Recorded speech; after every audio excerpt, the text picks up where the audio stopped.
Hey folks, Chris here with BigCat Ranch. So today what I want to start is a series, primarily because all the comments and questions I got on using used engine oil for staining wood. Overwhelming amount of response from that video. And so I want to do something a little bit creative here, and we'll give some answers to questions that were asked. So here's the sort of the topic list that I want to cover. This first video, I am simply going to break down the cost, and we're going to look at 4 different types of ways to mix and do different things, and the cost of those 4 different mixes. The next thing I want to do is an effectiveness test, just to see how well this worked. We're going to do a smell test in there because lots of people asked about, does it stink? And then we're going to do a flammability or burn test to see how just real world is, how flammable is this? And we'll compare it, all these different types of products, to basically just raw wood. So are we making it worse? Are we making it better? What's the flash point of some of these different products? And then the last one is a big one, and that is the health and environmental. So we're going to look into that a little bit and just see what some of the, almost like a Mythbusters, right? Like what really is some of these ramifications. So stay tuned. We got lots to get to, and we'll get right at it.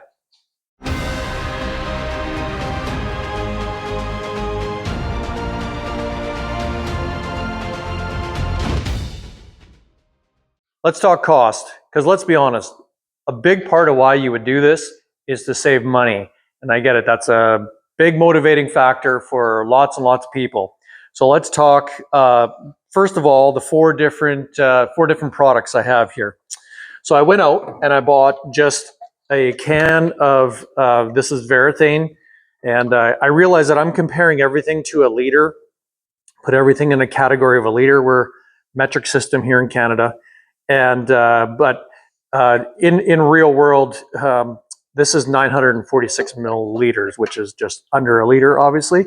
So not quite a liter, but for the sake of this, let's just call it close enough. So this is the engineered Verithane. The other thing to note is that this is oil-based. I didn't compare anything. I didn't want to compare sort of the engine oils, crankcase oils, to anything water-based. I don't believe water-based works all that well. That's just personal experience. I'm sure there are some good products out there, but for the sake of this and for just from what I do, I stick to, as much as I can, I stick to oil-based. So that was the Verithane engineered product. So that's part of the comparison, is to see, compare the cost and eventually the effectiveness and flammability and all these smell tests and things like that. The next thing I did was I mixed new engine oil. So I went out and bought a liter of diesel engine oil. This was the cheapest liter of oil I could find.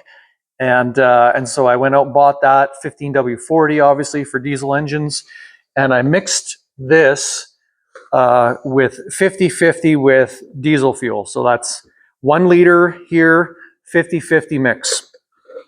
And so the third was the used engine oil, and I did the same thing. I mixed it 50-50 with diesel fuel, which I haven't actually done a lot of. I didn't do this just because it, in my mind, brought up the cost. So I just used straight engine oil. So that's a 50-50 used engine oil mixed with diesel fuel. And the last one was my go-to for so long, was just straight 100% used engine oil, and I also have 1 liter of that. So there are the 4 contestants, you could say. So let's talk cost, because this is where it really gets maybe a little bit interesting. So per, calling this 1 liter, you're spending 27 Canadian per liter for the engineered Verithane. This as well was the cheapest I could find. This was, I think, a pretty good product too. I've used it before, and but that was the least expensive. Then I moved to my new engine oil and diesel fuel mix. This is going to take a little bit of explanation how I came up to this factor. So I did come up with a cost of $9.40 per liter for this mixed product, and here's how I came up with that. I'll have to explain it here on my lovely brown board. So I'll just kind of explain this out a little bit, and hopefully it's clear. So obviously there's 1 liter in total, so we're costing this out per liter, right? I had 1 liter of new engine oil, which I spent $7.80. Because we're doing mixing this 50-50, divided that in half to get half a liter. So at $3.90 per that half liter. 1 liter of diesel fuel here in our area, it varies, but it's roughly $1.60 per liter. So again, splitting that in half, you have 80 cents per liter. And so I added those two together. I got $4.70 per liter for that 50-50 mix, which makes 1 liter. Okay, so here's where I might get some disagreeing, but it's just the way I factored it out in my mind. I times this by 2, and I came out with $9.40 per liter. And here's why I doubled that for the using new engine oil, which I had never thought of actually. It came in the comments, and I actually kind of like the idea using new engine oil. So I multiplied that by 2 because in my mind, if I'm using brand new engine oil, if I'm comparing it to used engine oil, so new to used, I would still have to go and buy another liter to put in my engine. This oil was bought specifically just for staining, and I'm not running it through the engine and using it there, so I have to go out and buy another liter. So for every liter I have to buy another liter. You can argue that if you want, but that's the way it worked out in my mind. So multiplied it by 2 and came up with $9.40 per liter. So that's my cost per liter of this mix, 50-50 of new engine oil. Obviously a lot cheaper than the engineered stain. And so that's my math. This is very simple, and this was the numbers that I already gave you. So this is used engine oil, run through the engine, used it, for however many kilometers, and then I mixed it 50-50 with diesel, and I come up with $4.70, which I came up with that factor in the last in that my brown board explanation. So $4.70 per liter for the used engine oil with diesel fuel mix. And then last is just, again, the straight engine oil, used engine oil at $7.80 per liter. I'm not sure I spent that on this oil exactly, but that's what the new oil cost was, $70.80 per liter. And so I just left that as straight cost. All right. So here's the thing that kind of tipped the scales for me in picking a winner here, is that I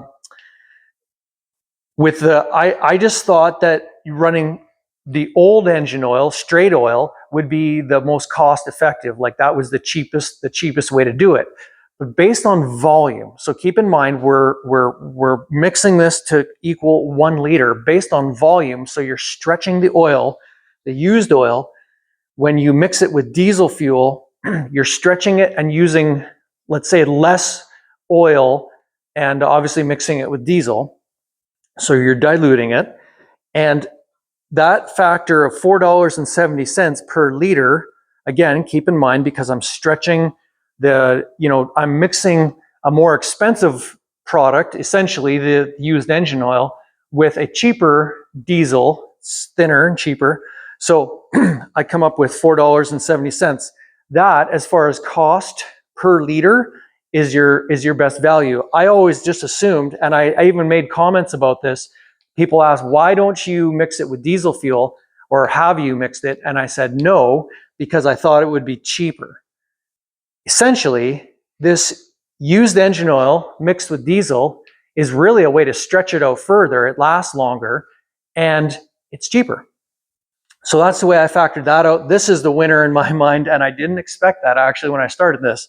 So used engine oil mixed with diesel fuel, your cheapest mix, and obviously compared to 25, 27 per liter for that, it's clearly your cheapest method. Now, I know some people are going to argue here and say, well, does it work? Or, is it bad for the environment? There's all these different, does it stink? Like all these different questions. Does it make it more flammable? You just made a big torch out of your potential torch out of your building or your fence posts or whatever fence.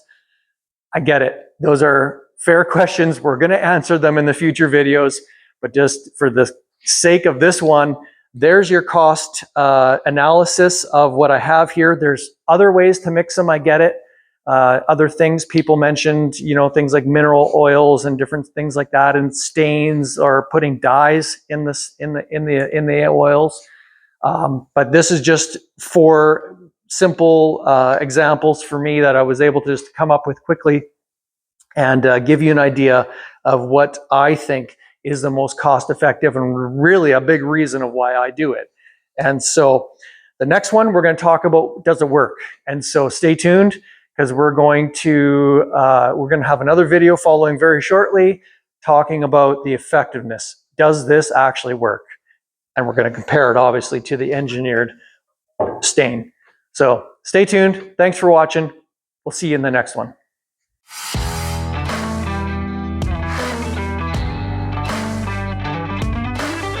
Thanks for watching. Don't forget to like, subscribe, and share.